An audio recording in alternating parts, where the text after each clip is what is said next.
Praise the lord. పరిశుద్ధ గ్రంథం నుంచి కీర్తన గ్రంథం 118వ అధ్యాయం 28వ వచనం.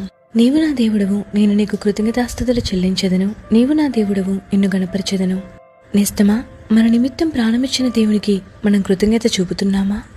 ఒక కుక్క తన యజమానుని ఎడల ఎంత విశ్వాసంగా ఉన్నదో ఇది చదివిన తర్వాత నా నిమిత్తం ప్రాణమిచ్చిన యేసుక్రీస్తు ప్రభువుకు ఎంత విశ్వాసంగా ఉండాలో నేర్చుకున్నాను.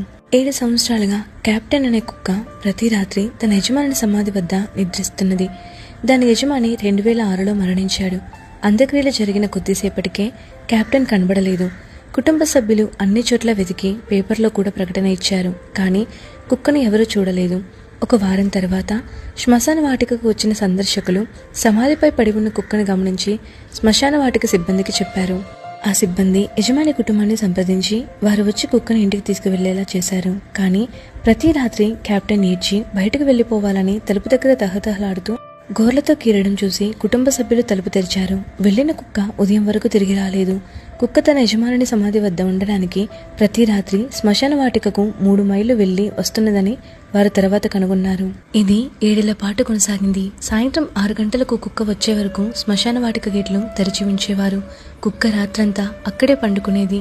నిజమైన విశ్వాసం ఈ ప్రపంచంలో ఇంకా ఉన్నదని ఈ సంఘటన రుజువు చేస్తున్నది. కనుక నేస్తమా, దేవుని ప్రేమ చాలా ఉన్నతమైనది. మనుషులు నిన్ను ద్వేషిస్తే దేవుడు నిన్ను ప్రేమిస్తాడు. మనుషులు హేళనగా చూస్తే దేవుడు నిన్ను చేరదీసి హత్తుకుంటాడు.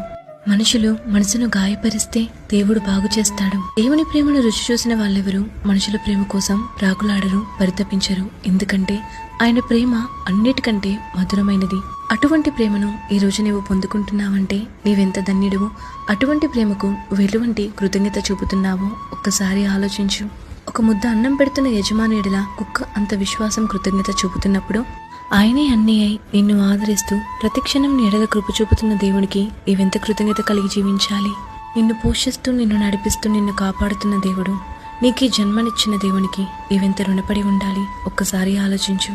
కనుక ఇకనైనా ఆయన కొరకు నమ్మకముగా పనిచేయి. ఆయన నీకిచ్చిన బాధ్యతను కడవరకు నమ్మకముగా పూర్తి చేయి. ఎల్లప్పుడూ దేవునికి కృతజ్ఞతాస్తుతులు చెల్లింప బద్ధుడవై జీవించు. ఆమేన్.